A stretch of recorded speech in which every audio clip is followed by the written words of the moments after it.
This series presents information based in part on theory and conjecture. The producer's purpose is to suggest some possible explanations, but not necessarily the only ones, to the mysteries we will examine.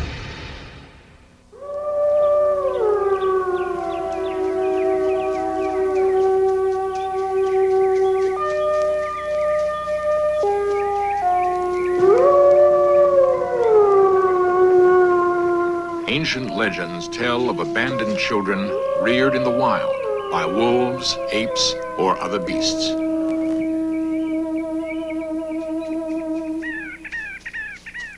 In 1800, a naked boy was seen running wild in the forest of La Bassine, France. His background, unknown. Abandoned as an infant, he had somehow managed to survive. Could such a child be civilized?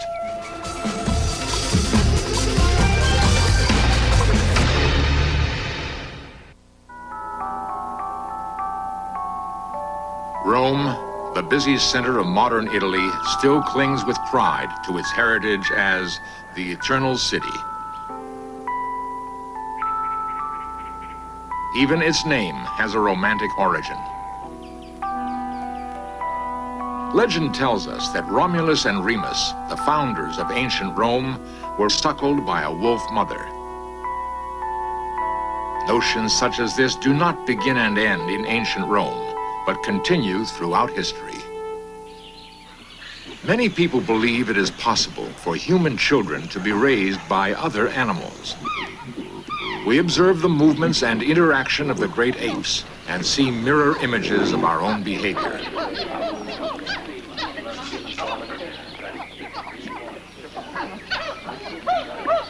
They seem so human that they give rise to fancies such as Tarzan of the Apes and Mowgli the Jungle Boy.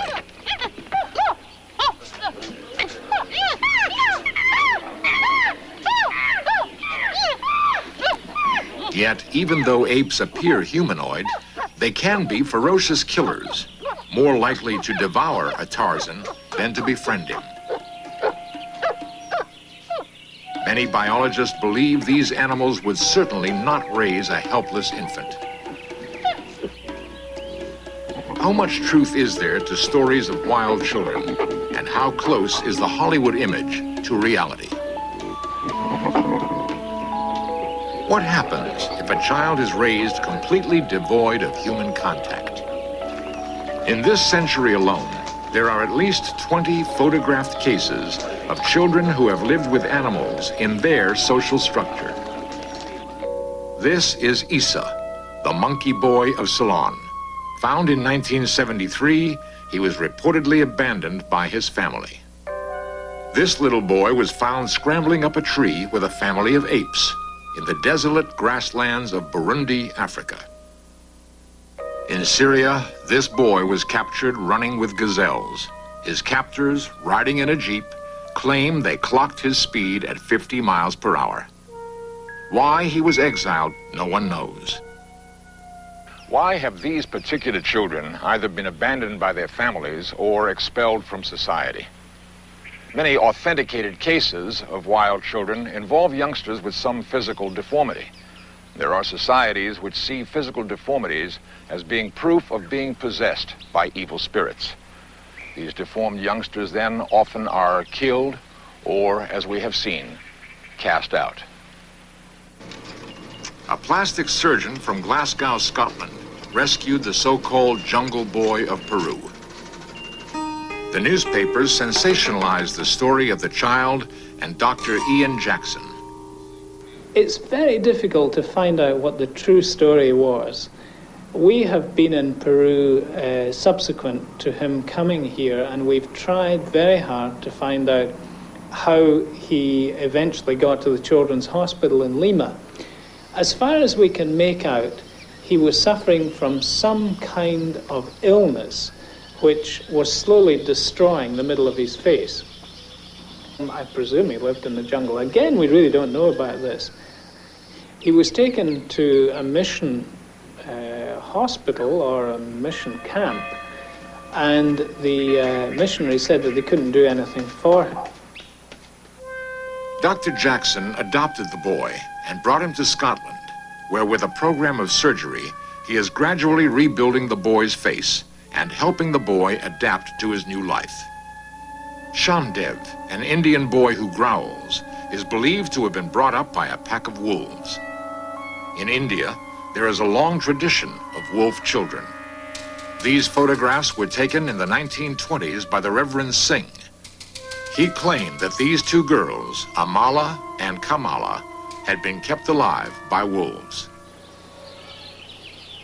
However, the most famous wild child of all is the wild boy of Aveyron. In the year 1800, the people of La Bassine, France, caught glimpses of a naked boy living wild in the forest.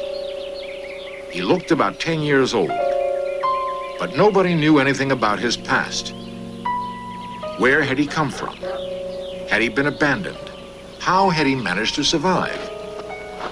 Sometimes he would come close to the village to steal potatoes from the fields. He seemed as unaffected by the cold of winter as by the heat of summer.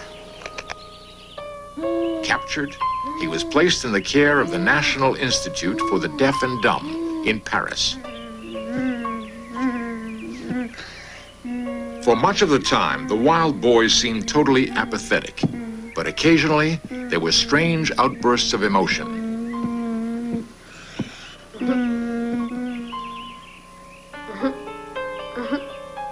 If the sun suddenly came out, he gave every impression of wanting to escape through the window.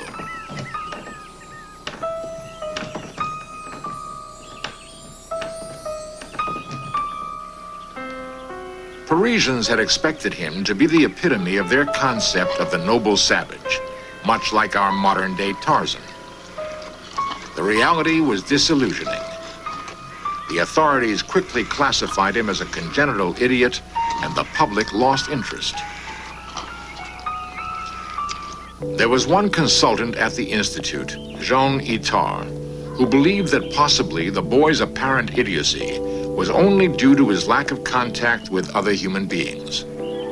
The methods which Dr. Itard was to develop over the next 6 years represented some of the world's earliest experiments in clinical psychology. To start with, Dr. Itard simply studied the boy's behavior and recorded his observations. The boy seemed unable to relate in any way to other human beings and tended to totally ignore their presence. All his moments of pleasure derived from an enjoyment of nature. Unlike people in society, vision was not his most important sense. He possessed an awareness of smells which would pass undetected by others.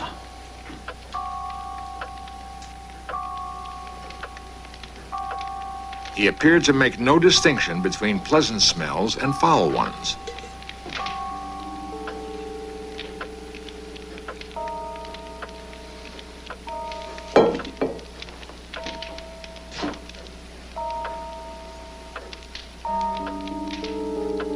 Putting snuff up his nose produced no effect whatsoever.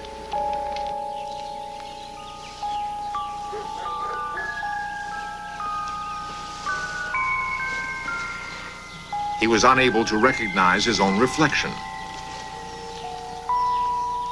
Nor could he differentiate between a picture and the real object. He appeared to be completely impervious to temperatures. He would put his hand in boiling water to grasp a potato without apparently feeling the scalding heat.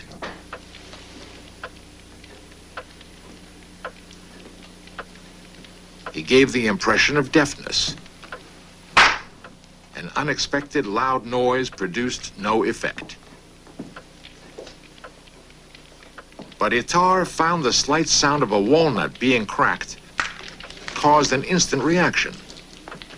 So he concluded that the boy could hear perfectly, but his reactions were selective.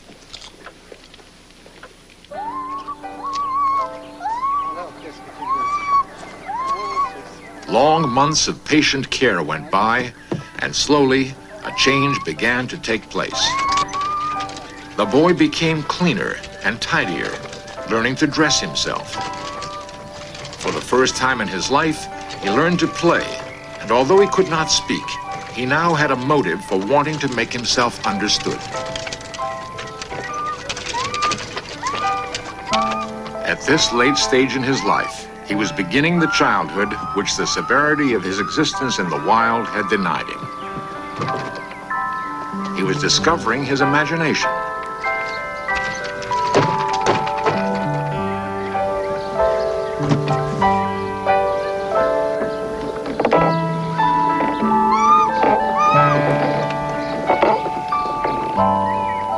How much further could he progress? At the Institute for the Deaf and Dumb, Dr. Itar and his wild child pupil forged ahead. The doctor's work and the child's learning progressed more quickly now. They had the additional influence of the boy's governess, Madame Guérin. Est-ce que Monsieur Petit viendra le voir cet après-midi? Ah, je crois pas, Madame Guérin. Through his actions, the boy gained the ability to express himself with increasing clarity, but speech eluded him. Il me regarde. Oh! Dr. Itar noticed that one sound, O, always attracted the boy's attention. So Dr. Itar gave him a name which included this sound. Victor? Voilà. Il a un nom. From now on, he was called Victor. Anxious for Victor to speak, the doctor decided to concentrate on eau, the French word for water. Perhaps Victor could say eau as easily as he recognized the sound.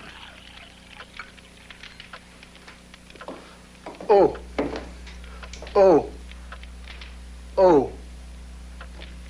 Oh. Oh! Oh! Oh!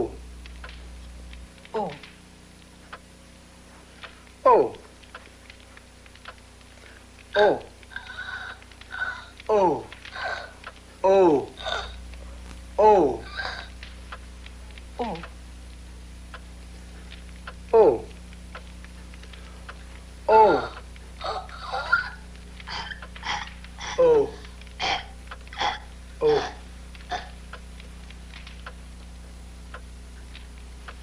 Undeterred, Itar continued his experiment with another sound, and eventually Victor spoke his first word, the French word for milk. Bravo! Voilà! Bien fait!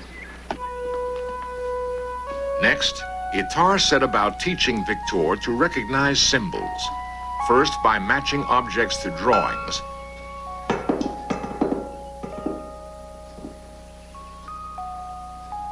and then shapes to shapes. The doctor's goal? To develop Victor's memory of a sequence of shapes, which in time would be replaced with letters. The letters then formed into words.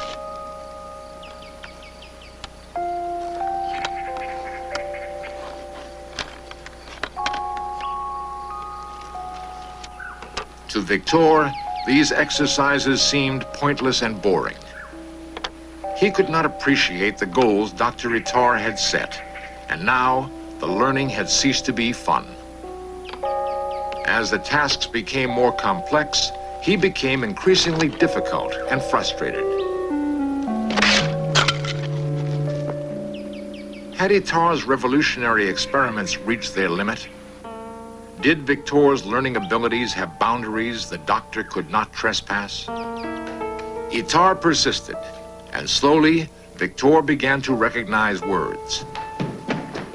The doctor would give him a piece of paper with the name of an article, and the boy would fetch it from the next room.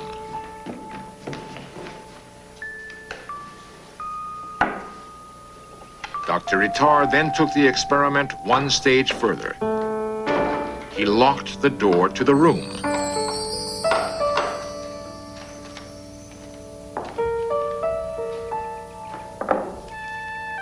What would Victor do when asked to find an item?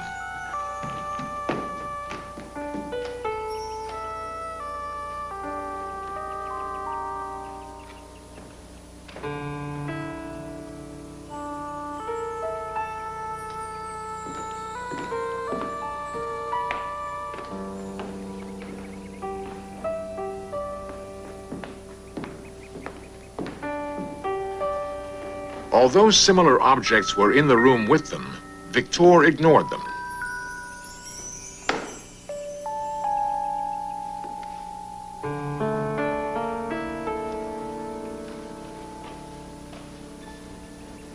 Itard suddenly realized that knife, box, and book meant only those particular items they habitually used in their experiments.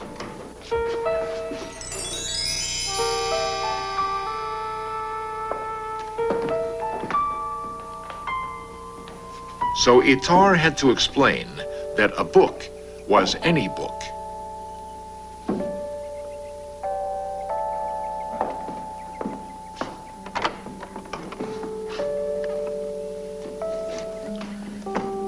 Voilà. Livre. Livre. Donnez-moi les mains. Voilà. Gradually, Victor's vocabulary increased to include the use of adjectives. Grand livre. Petit livre. Grand livre. And finally, the ultimate achievement, writing.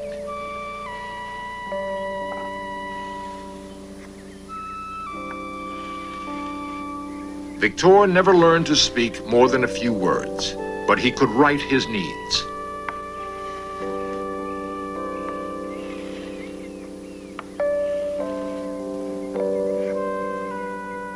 After 6 years of study with Dr. Itard, he moved out of the Institute to live a long and reasonably normal life in the care of his governess. Dr. Itard had kept his journals faithfully throughout his association with Victor. Their publication revolutionized educational treatment of the mentally handicapped. As for the wild boy of Aveyron, certainly he could no longer be classed as an idiot or a savage. We have always been fascinated by creatures that lurk within our imaginations. Fantastic creatures which are half man, half beast. Where our ancestors marveled at mermaids and centaurs, we wonder about Yeti and the Sasquatch. If they exist, are these really wild men?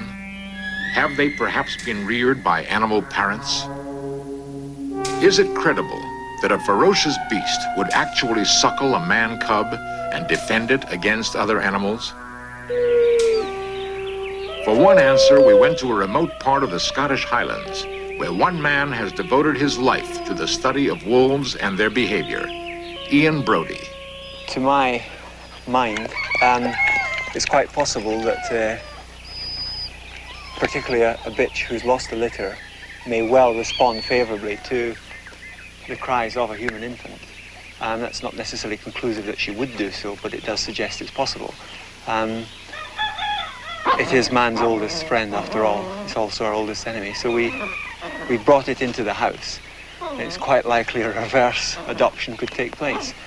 The same way that a human baby cries, the mother then feeds it at her breast.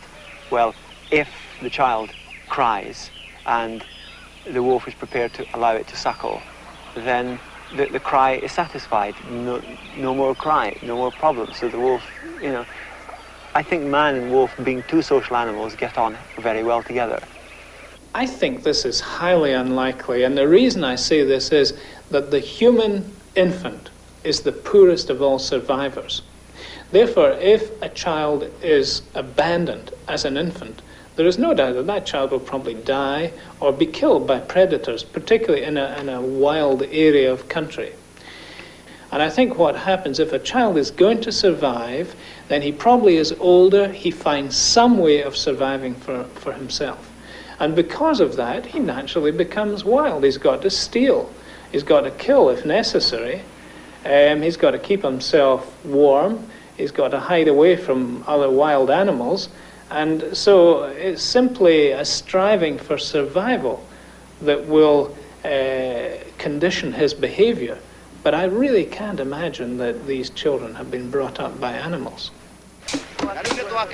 In Search Of has investigated isolated societies where survival is not taught, but must be learned by trial and error.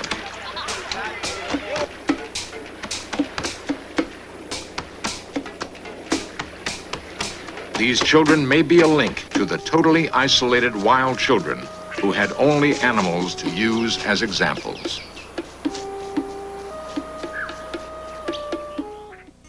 Perhaps the closest modern counterpart to wild children is a California girl, Jeannie, who was discovered in 1970. Her story is recreated here for In Search Of. She had been kept in a small room, tied to a potty chair, from the age of 20 months until she was nearly 14 years old. Her parents were charged with child abuse. Her father later committed suicide. Her mother was sentenced to prison. Since her release, Jeannie has begun learning basic skills, but progress is slow. Apparently, there is a time in our lives for learning such skills. If that period is missed, the full mastery of those skills may be lost forever.